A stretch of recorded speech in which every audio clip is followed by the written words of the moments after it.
আসসালামু আলাইকুম ওয়া রাহমাতুল্লাহি ওয়া বারাকাতুহু। ইন্নাল হামদুলিল্লাহ ওয়াসসালাতু ওয়াসসালামু আলা রাসূলিল্লাহ ওয়া বা'দ।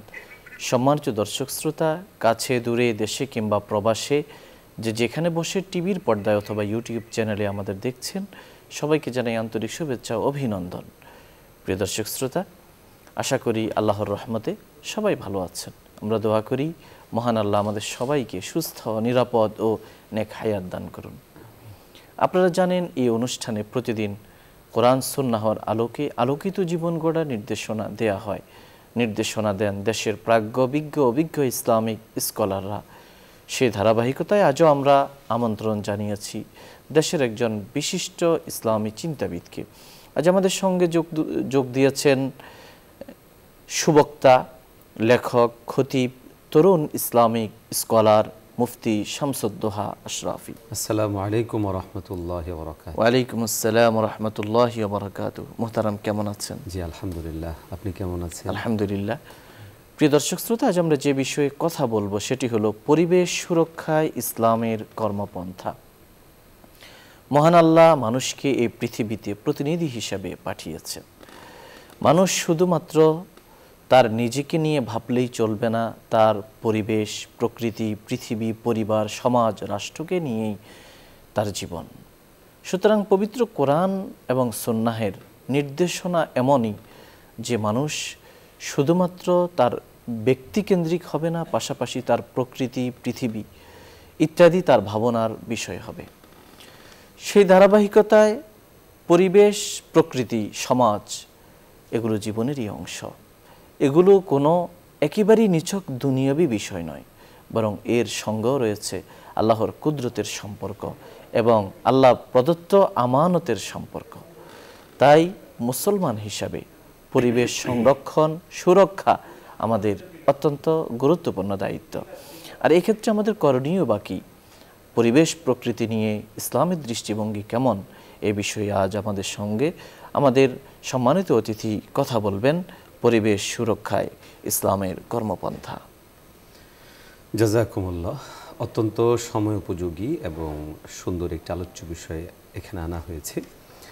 আমি প্রথমে আমাদের দর্শকদের জন্য যে কথাটা বলবো সেটা হচ্ছে, ইসলাম এমন একটি দিন, ধর্ম, যেখানে মানব সভ্যতার সামগ্রিক উন্নয়নের জন্য এবং মানব সভ্যতার কল্যাণের জন্য প্রায় সমস্ত ধরনের ব্যবস্থাপনায় রাখা হয়েছে। আলহামদুলিল্লাহ। আলহামদুলিল্লাহ। যেমন আজকে আমাদের যে আলোচ্য বিষয় রাখা হয়েছে পরিবেশ কেন্দ্রিক। দেখুন, আমরা যদি তাকাই এবং ইসলামের যাবতীয় বিধানাবলী এবং কোরআন এবং সুন্নাহে বর্ণিত বিভিন্ন বর্ণনা যদি আমরা সামনে আনি, তাহলে দেখব যে পরিবেশের ভারসাম্য রক্ষায় এবং পরিবেশ যেন সুন্দর ও সুস্থ থাকে, এটার জন্য ইসলাম অত্যন্ত চমৎকার কিছু ব্যবস্থাপনা রেখেছে। প্রথমেই আমাদের এই জায়গায় আলোচনা করতে হবে যে কোন কোন বিষয়গুলো আমাদের পরিবেশকে নষ্ট করে বা পরিবেশের জন্য ক্ষতিকর কী কী জিনিসগুলো। আমরা যদি দেখি তাহলে দেখব যে আমাদের পরিবেশ ক্ষতি করে বন উজাড় করে দেওয়া, পরিবেশের বড় ধরনের ক্ষতি করে বায়ু দূষণ, পরিবেশের ক্ষতি করছে জলদূষণ, মাটি দূষণ, পরিবেশের ক্ষতি করছে অব্যবস্থাপনা, পরিবেশের ক্ষতি করছে মানুষের বর্জ্য ব্যবস্থাপনার শৃঙ্খলা না থাকা, পরিবেশের ক্ষতি করছে আমাদের যে আবাসন গড়ে ওঠে, এই আবাসনগুলো সুনির্দিষ্ট কোনো নিয়ম না মানা, আমাদের এই পরিবেশকে নষ্ট করে আমাদের শিল্প কলকারখানাগুলো যেখানে সেখানে গড়ে ওঠা। আমরা যদি দেখি তাহলে দেখব আল্লাহ সুবহানাহু ওয়া তাআলা সামগ্রিকভাবে যে সমস্ত বিধানাবলী দান করেছেন কোরআনুল কারিমে এবং রাসূলুল্লাহ সাল্লাল্লাহু আলাইহি ওয়াসাল্লাম তার সুন্নাহে হাদিসের মধ্যে যে সমস্ত বক্তব্য দিয়েছেন, মোটামুটি এই যতগুলো সমস্যার কথা আমি বললাম, সমস্ত সমস্যাগুলোর ব্যাপারেই এখানে নির্দেশনা এসেছে এবং মুসলিম হিসেবে কেউ যেন এই ধরনের সমস্যাগুলো তৈরি না করে তার জন্য উত্তম এবং উৎকৃষ্ট পর্যায়ে নির্দেশনা রয়েছে। যেমন আমরা যদি কালামে হাকিমে সূরাত আর-রহমানের দিকে তাকাই তাহলে দেখব আল্লাহ সুবহানাহু ওয়া তাআলা বলছেন, ওয়াস-সামা রাফাআহা ওয়া ওয়াদাআল মিজান।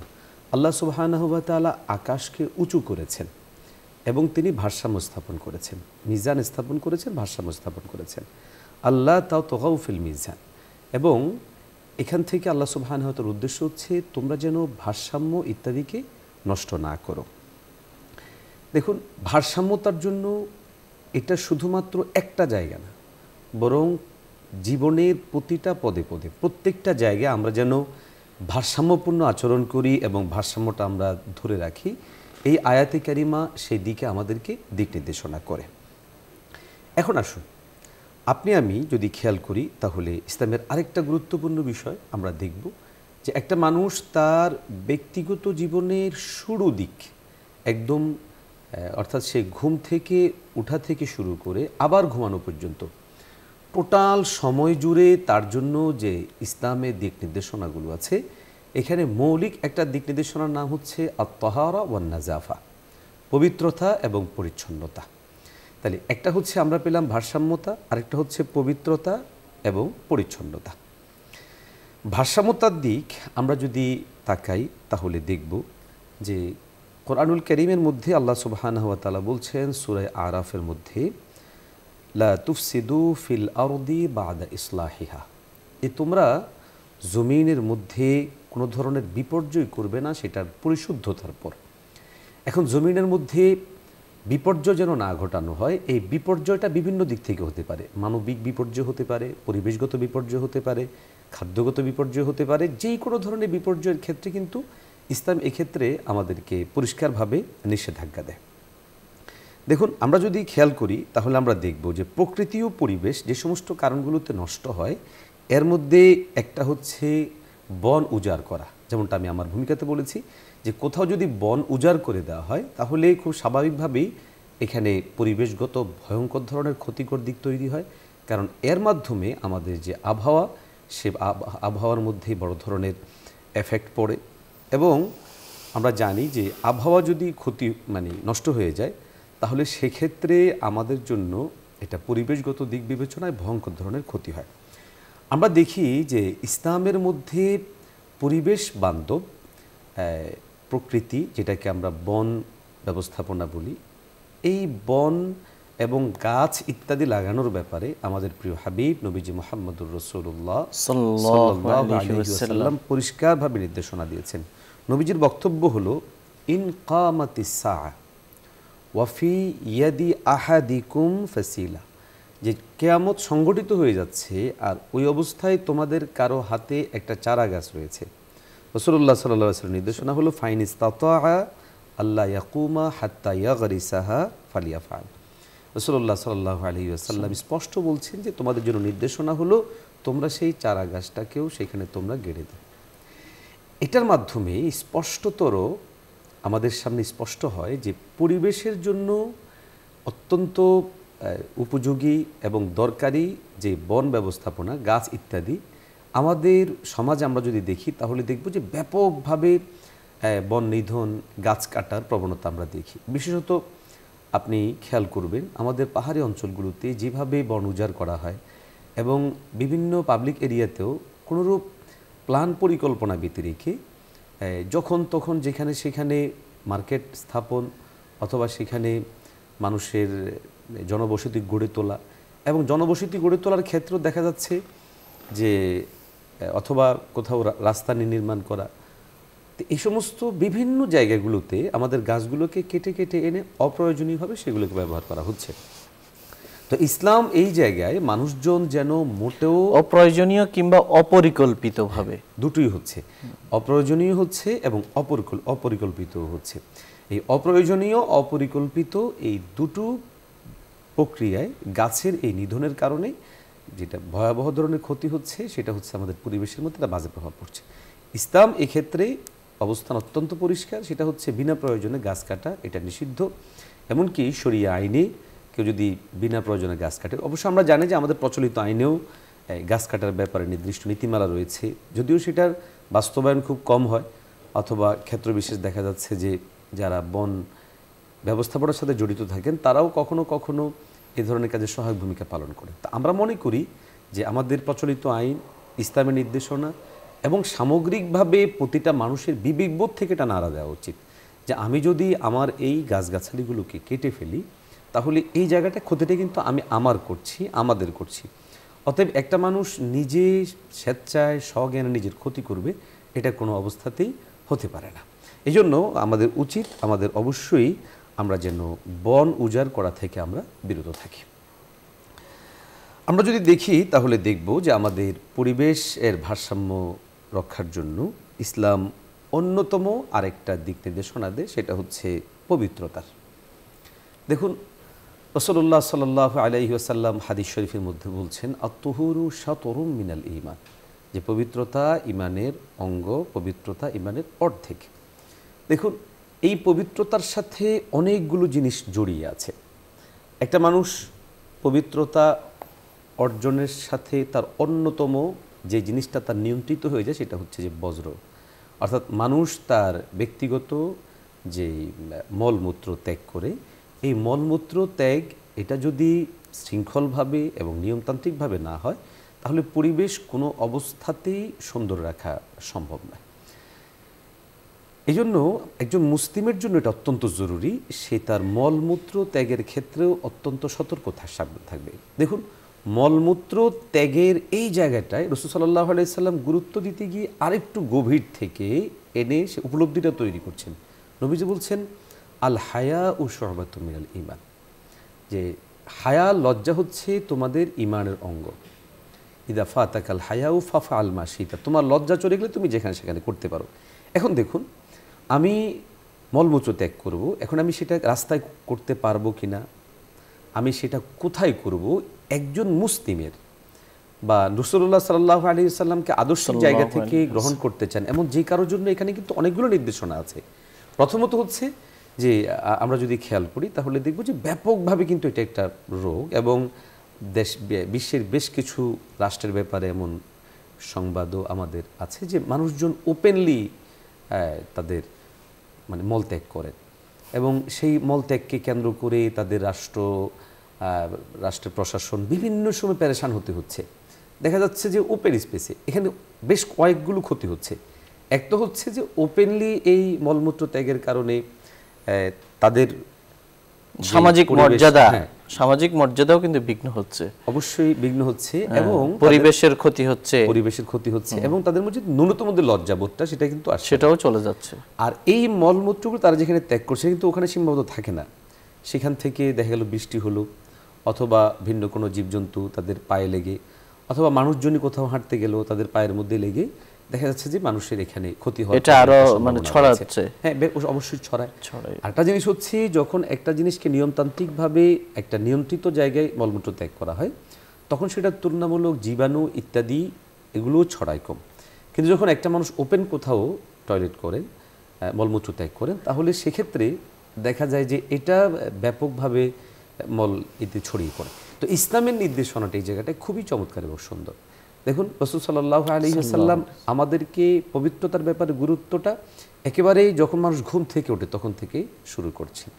রাসূল সাল্লাল্লাহু আলাইহি ওয়াসাল্লাম হাদিস নববীর মধ্যে স্পষ্ট বলছেন, ইযাস্তাইখাযা আহাদুকুম মিন মানামিহি, তোমাদের মধ্য থেকে কেউ যখন ঘুম থেকে ওঠে তখন সে হাতকে পাত্রে দেওয়ার আগে যেন সেটাকে ধৌত করে নেয়। এই জায়গাটা আমাদের অত্যন্ত গভীরভাবে বুঝার এবং উপলব্ধির মতো একটা বিষয়। আমি তো ঘুমিয়েছিলাম, তাহলে ঘুমালে আমার অসুবিধা কি, যে আমি ঘুম থেকে উঠেছি আমার এখন হাত ধৌত করতে হবে। তো এখানে ইসলাম অত্যন্ত গভীর জায়গা থেকে চিন্তা করে যে আমি রাতে আমার হাত কোথায় গিয়েছিল, আমি হয়তো শরীর চুলকিয়েছি, অথবা আমার লজ্জাস্থানে যেতে পারে, লজ্জাস্থানের জায়গাগুলোতে মলমূত্র ইত্যাদি, অথবা কোনো জীবাণু থাকতে পারে। তো সামগ্রিক দিক বিবেচনায় ইসলামের এই নির্দেশনাটা ব্যক্তির জন্য সেফটি এবং সমাজের জন্য সেফটি এবং পরিবেশের জন্য কিন্তু অত্যন্ত গুরুত্বপূর্ণ ভূমিকা পালন করে, এবং সেটা সেফটি। তাহলে ইসলাম যখন কারো হাতে নিশ্চিতভাবে নাপাক নেই তখনও কিন্তু তাকে বলে তুমি তোমার হাতকে ধৌত করো এবং তুমি তোমার হাতকে পরিচ্ছন্ন করো, কেননা তোমার এই হাত ধৌত করা এর মাধ্যমে ময়লাটা চলে যাবে।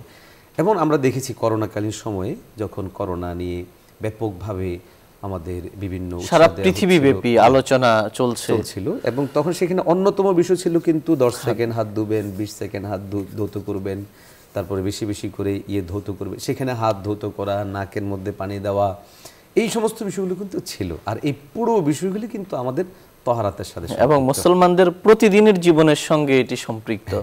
এটি শুধু যে মহামারীর কালীন একটি নির্দিষ্ট সময় এই সচেতনতা না, তা নয়, বরং মুসলমান প্রাপ্তবয়স্ক হওয়ার পর থেকে তার মৃত্যুর দিন অবধি আমৃত্যু তাকে এই প্র্যাকটিসের মধ্য দিয়ে যেতে হয়। জি জি। তো এই পবিত্রতার মাধ্যমে একজন মানুষ যেমন বাহ্যত নাপাকিগুলো থেকে সে পরিচ্ছন্নতা অর্জন করে, অপরদিকে সে তার যে আভ্যন্তরীণ যে গুনাহ আছে এই গুনাহগুলো কিন্তু সেভাবে তার শরীর থেকে ঝরে যায়। তো আমি যে কথা বলার জন্য এই বংশটা নিয়ে আসলাম সেটা হচ্ছে, দেখুন, পরিবেশের জন্য অন্যতম একটা বিষয় হচ্ছে যে পরিবেশকে আপনি যদি ভারসাম্যপূর্ণ এবং জীবাণুমুক্ত রাখতে চান, তাহলে জীবাণু ছড়ায় এই ধরনের যতগুলো উপাদান রয়েছে, পরিবেশ রয়েছে, ওই সমস্ত বিষয়গুলো থেকে আমাদেরকে অবশ্যই দূরে থাকতে হবে এবং এই ব্যাপারটা আমাদের খুব গুরুত্বের সাথে খেয়াল রাখতে হবে। আমরা যদি আমাদের পূর্বসূরিদের বিভিন্ন কার্যক্রমের দিকে দেখি তাহলে দেখব, নিশ্চয়ই আপনিও সেটা স্মরণ থাকার কথা, যে ট্রেনে করে আমাদের দারুল উলুম দেওবন্দের একজন ওস্তাদ তিনি যাচ্ছিলেন, তো পাশে একজন হিন্দু মনীষী বসা ছিলেন। তো হিন্দু মনীষী তিনি টয়লেটে গেলেন, কিন্তু তিনি টয়লেট করতে না পেরেই তিনি চলে আসলেন। তো পাশে যিনি আমাদের সেই আলেম ছিলেন তিনি বুঝলেন যে তিনি টয়লেট করেননি। তো পরবর্তী সময় তিনি টয়লেটে গিয়ে দেখেন যে টয়লেট একদম ময়লা। তো এই ময়লা টয়লেট, এই অবস্থায় তিনি এই টয়লেটটাকে পরিষ্কার করলেন নিজে। দেখুন, পরিষ্কার করার পরে ফলাফল এতটুকু হলো, এবং তিনি সেখানে পরিষ্কার করে এসে ওনাকে যাইতে বললেন। তো ওনার মধ্যে কিন্তু ইসলামের একটা সৌন্দর্য এখানে ফুটে উঠেছে। আমাদের অনেকেই আমরা যখন টয়লেটে যাই, তো ময়লার টয়লেট ইত্যাদি থাকে, দেখুন টয়লেটে জিকির করা যায় না, কোনো আমলও নেই। তো আমাদের অনেক ওলামারা বলে যে টয়লেটে তো আমার ভিন্ন কোনো আমলের সুযোগ নেই, জিকিরেরও সুযোগ নেই।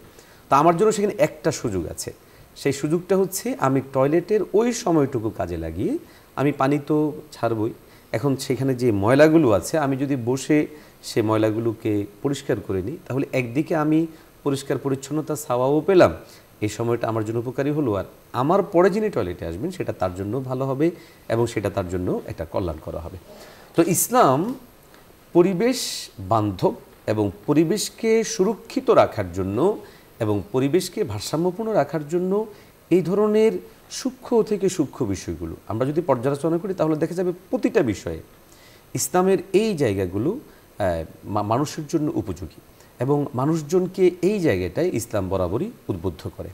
তো আমরা মনে করি আমাদের পরিবেশ যে ভারসাম্য, এটা সুরক্ষার জন্য রাসূলুল্লাহ সাল্লাল্লাহু আলাইহি ওয়াসাল্লামের যে নির্দেশনা রয়েছে, আমাদের পবিত্রতা এবং আমাদের পরিচ্ছন্নতা, এটার দিকে আমাদের অবশ্যই অধিক পরিমাণে গুরুত্ব দেওয়া উচিত।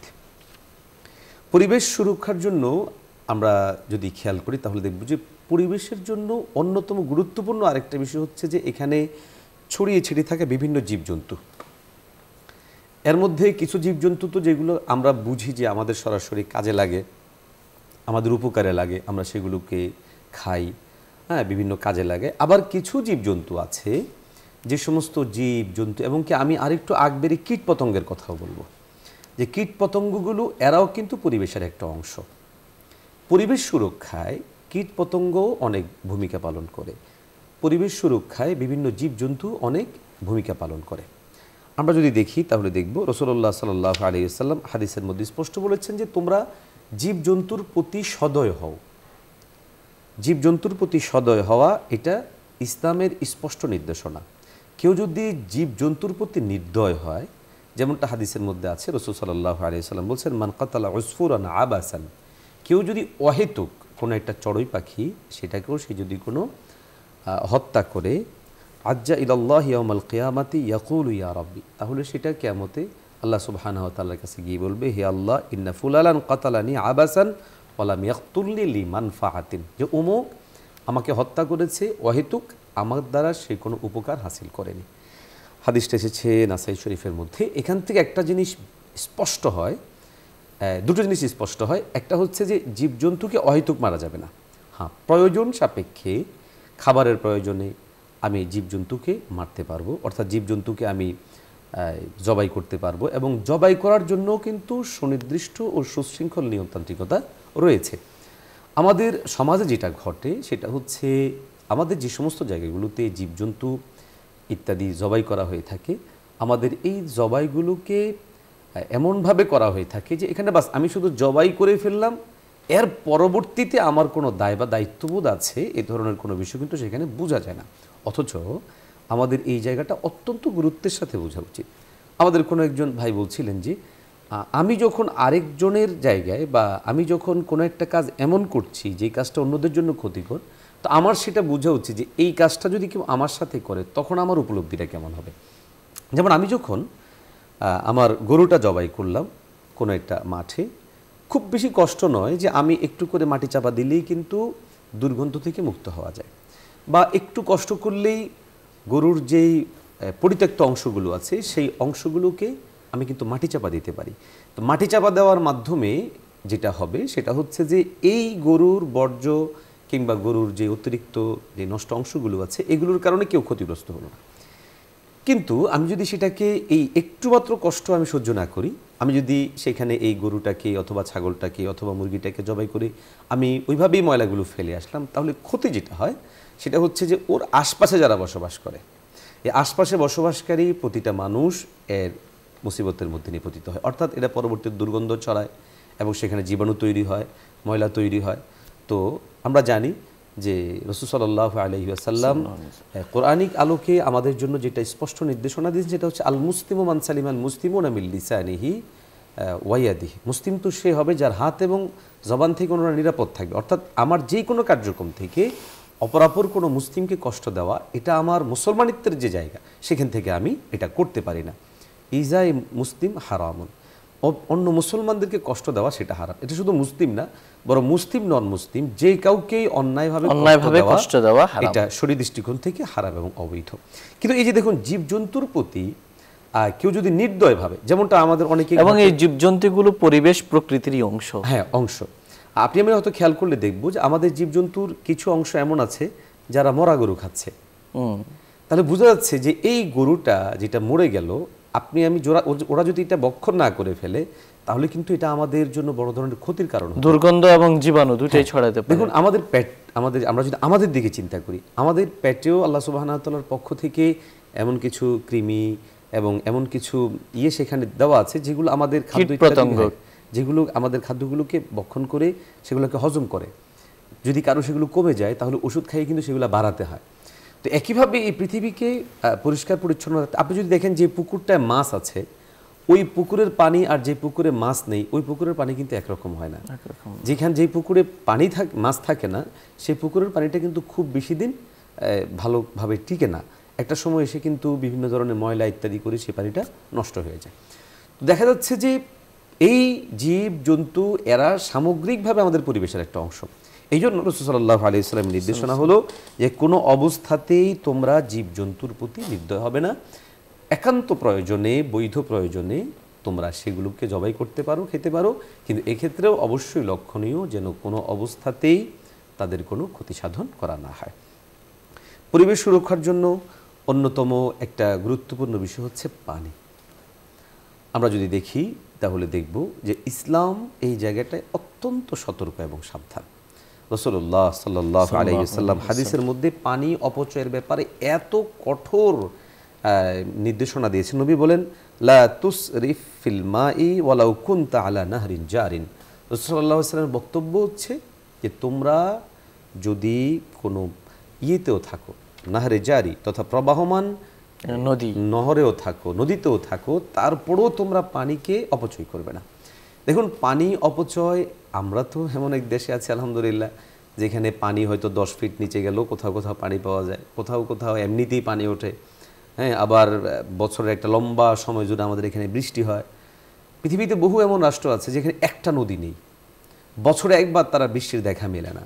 তো ওই সমস্ত জায়গাগুলোর মানুষজন যে কত ধরনের প্রক্রিয়া করে তারপরে পানি সেবন করতে হয় এবং তারা এই সুপেয় যে পানি সেটা তারা মানে সংগ্রহ করতে হয়, আমাদের যদি এর কাছাকাছিও অবস্থান তৈরি হতো তাহলে আমরা বুঝতাম যে আসলে পানির গুরুত্ব কতটুকু। নবী সাল্লাল্লাহু আলাইহি সাল্লাম স্পষ্ট করে বলছেন যে পানির ক্ষেত্রে কোনো অবস্থাতেই অপচয় করা যাবে না। দ্বিতীয় নম্বর হচ্ছে যে পানিতে কোনো অবস্থাতেই বর্জ্য, নাপাক ইত্যাদি ফেলার এটা কোনো অবস্থাতেই সুযোগ নেই। তো আমাদের সমাজের মধ্যে পানি এটা আমাদের পরিবেশের জন্য অত্যন্ত গুরুত্বপূর্ণ ভূমিকা পালন করে। পানি, বৃষ্টি এগুলোর মাধ্যমে আমাদের পরিবেশটা সজীব হয়ে ওঠে এবং এর মাধ্যমে আমরা কিন্তু সুস্থ থাকি।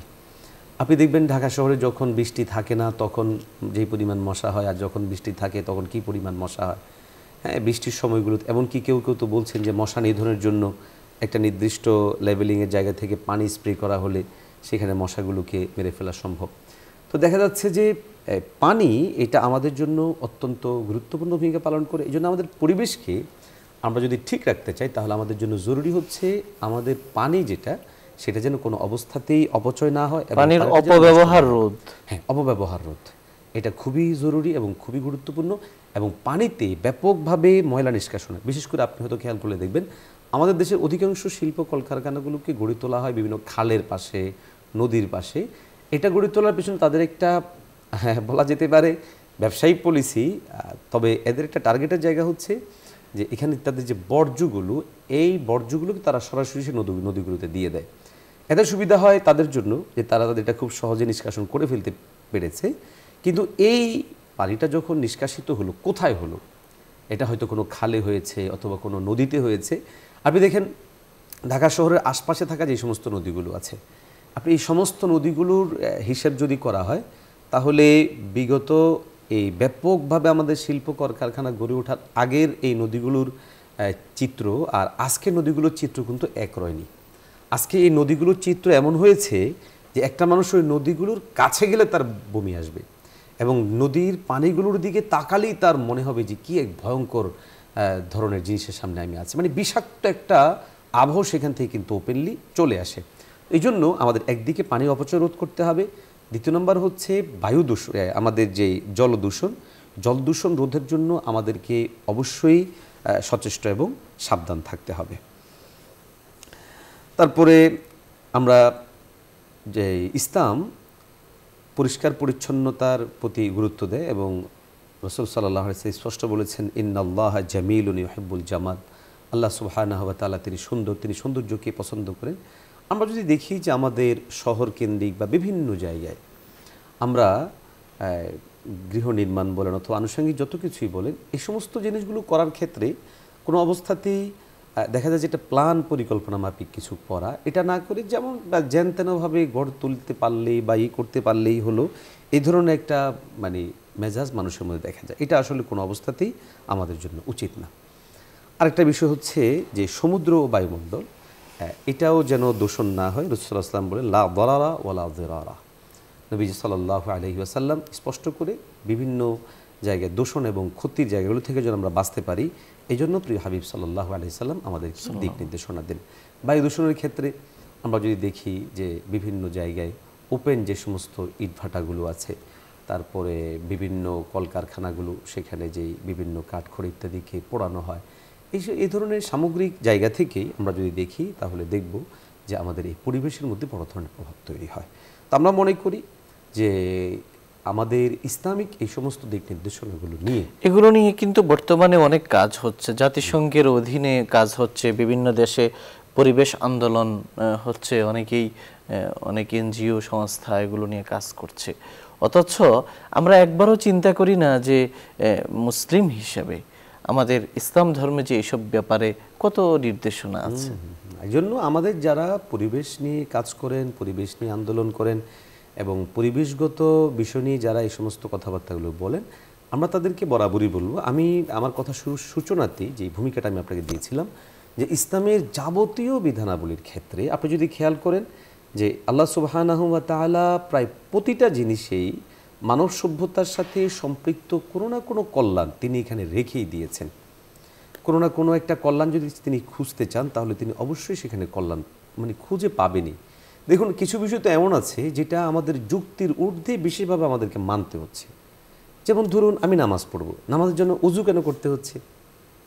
নামাজ একটা স্বতন্ত্র ইবাদত, কিন্তু সেখানে আমাকে শর্ত করে দেওয়া হচ্ছে যে তোমার নামাজের জন্য তুমি যখন যাবে, ইদা কুনতুম ইলাস সালাহ, যখন তুমি নামাজের জন্য যাবে, ফাগসিলু উজুহাকুম, তখন তোমরা তোমাদের চেহারা ধৌত করো, হাত ধৌত করো, পাও ধৌত করো। দেখুন, নামাজের যেই কার্যক্রমগুলো সেটার সাথে আমার এই হাত, পা, চোখ, নাক এগুলো ধৌত করার কি সম্পর্ক? তা আমি বলি যে ন্যূনতম আপনি যদি চিন্তা করেন যে এটা একটা ন্যূনতম পরিচ্ছন্নতা, তো মানুষ পরিষ্কার হওয়া, তো এই যে পরিষ্কার পরিচ্ছন্নতা এটা আবশ্যিকভাবে ফরজ এবং এটাকে আমাদের কোনো অবস্থাতে ডিনাই করার সুযোগ নেই। তো এখানে বাহ্যিকভাবে কিন্তু অনেকগুলো উপকার আছে। একটা মানুষ তার হাত, মুখ, চেহারা এটাকে ধৌত করার আগে শারীরিক যেই রিফ্রেশমেন্টটা থাকে, আর এটা করার পরে কিন্তু সেটা অনেক গুণে বেড়ে যায় এবং তার কাছে বেশ ভালো লাগে।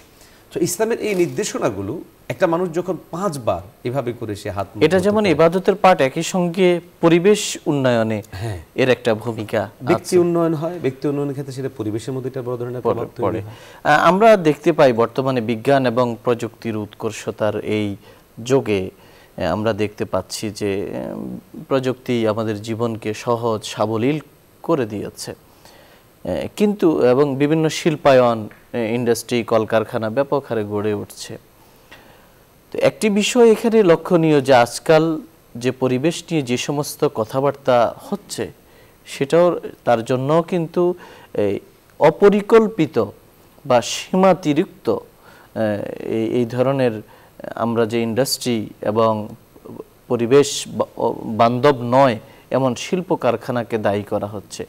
সেক্ষেত্রে এই যে ব্যাপারগুলো, এগুলোর পরিবেশ রক্ষার্থে পৃথিবীতে আল্লাহ তাআলা পৃথিবীর পরিচালনার উপযোগী করে পৃথিবীকে আল্লাহ তাআলা তৈরি করেছেন। এখন আমরা যদি এটার অতিরিক্ত ব্যবহারকে রোধ করতে না পারি বা ভারসাম্যপূর্ণ ব্যবহার না করতে পারি, তাহলে সেক্ষেত্রে এই বিপর্যয় কিন্তু রোধ করা কঠিন হয়ে যাবে। এক্ষেত্রে মানে এটাই মূল কথা, সেটা হচ্ছে দেখুন আমাদের জীবন চলার জন্য, মান উন্নয়নের জন্য আমাদের শিল্প কারখানা লাগবে এবং আমাদের সামগ্রিক যে সমস্ত বিষয়গুলো এগুলো লাগবে।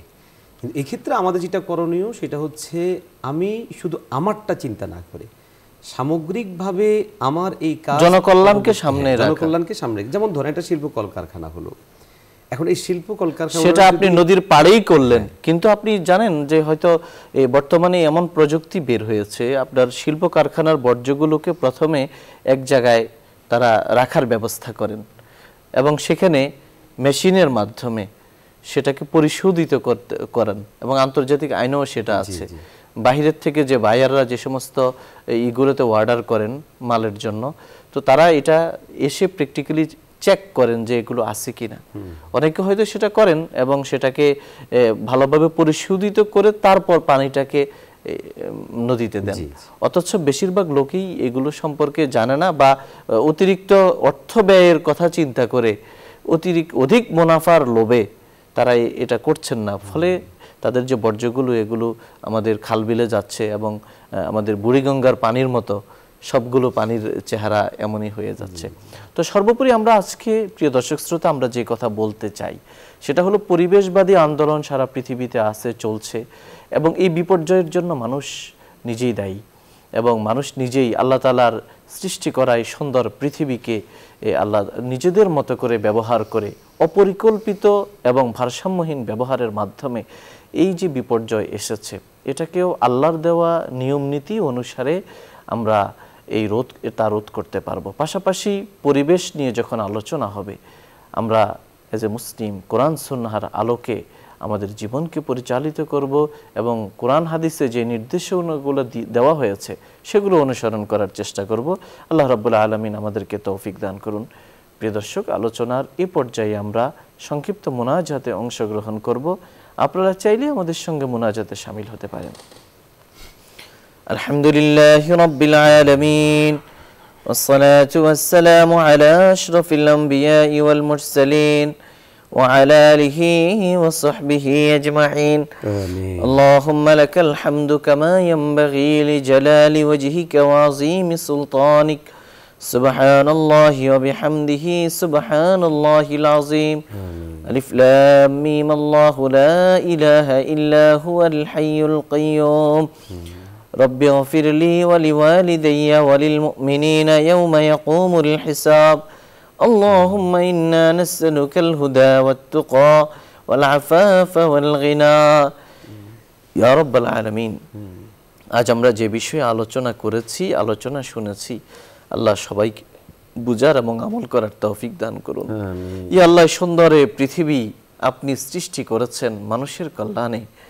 আল্লাহ, আশরাফুল মাখলুকাতের কল্যাণে যে পৃথিবী আপনি তৈরি করেছেন এটাকে আবাদ করার, সংরক্ষণ করার, সুরক্ষা করার প্রতিনিধিত্বশীল দায়িত্ব তাদের উপর অর্পণ করেছেন। আজকে নানা কারণে আল্লাহ পরিবেশ বিপর্যয় হচ্ছে ক্রমান্বয়ে। ইয়া রাব্বাল আলামিন, আপনার সাজানো এই সুন্দর পৃথিবী ক্ষতির মুখে পড়ছে। আল্লাহ আপনিই পারেন আমাদেরকে এই ক্ষতি থেকে উদ্ধার করতে। আল্লাহ প্রকৃতি, পৃথিবী, মানুষকে আপনি হেফাজত করুন। আল্লাহ আমাদের দেশকে আপনি হেফাজত করুন, এই পৃথিবীকে আপনি হেফাজত করুন। ইয়া রাব্বাল আলামিন, নানাবিধ রোগ ব্যাধির প্রকোপ বাড়ছে। আল্লাহ আমরা তো সহায় শক্তিহীন, সম্বলহীন। আল্লাহ আমাদেরকে যাবতীয় কঠিন জটিল রোগ থেকে হেফাজত করুন। ইয়া রাব্বাল আলামিন, আমাদেরকে সুখ সমৃদ্ধ জীবন দান করুন, উন্নত পবিত্র জীবন দান করুন, হায়াতে তয়্যিবা তওয়িলা নসিব করুন। আমাদের মেধা বাড়িয়ে দিন, আমাদেরকে ইমানি শক্তিতে বলিয়ান হওয়ার তৌফিক দান করুন। আল্লাহ আমাদের জিসমানি, রূহানি, শারীরিক, মানসিক শক্তি আপনি বাড়িয়ে দিন। আল্লাহ ইবাদতের মজা, স্বাদ নেওয়ার তৌফিক দান করুন। আমাদের দুনিয়ার জীবন থেকে আখিরাতের জীবনকে আরো উন্নত করুন। আমাদের অতীত থেকে ভবিষ্যৎকে আরো স্বপ্নীল বর্ণিল করে দিন। ইয়া রাব্বাল আলামিন, আমাদের স্বপ্নগুলো বাস্তবায়িত করে দিন, আমাদের মনের ন্যাক আশাগুলো পূরণ করে দিন।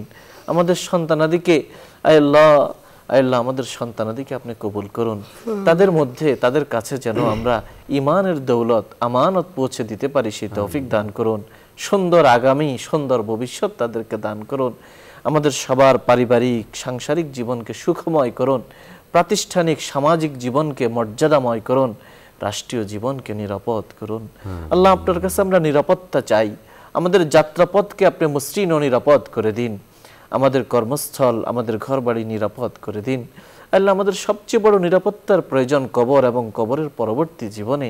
আল্লাহ কবরের আযাব থেকে আমাদেরকে মুক্তি দান করুন, জাহান্নামের আযাব থেকে আমাদেরকে হেফাজত করুন।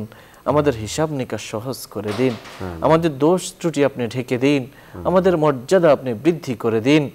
ইয়া রাব্বাল আলামিন, আল্লাহ জীবনে যত যত নেক আমল করেছি সেগুলো যথাযথভাবে পালন করতে পারিনি, তথাপি আপনি কবুল করুন।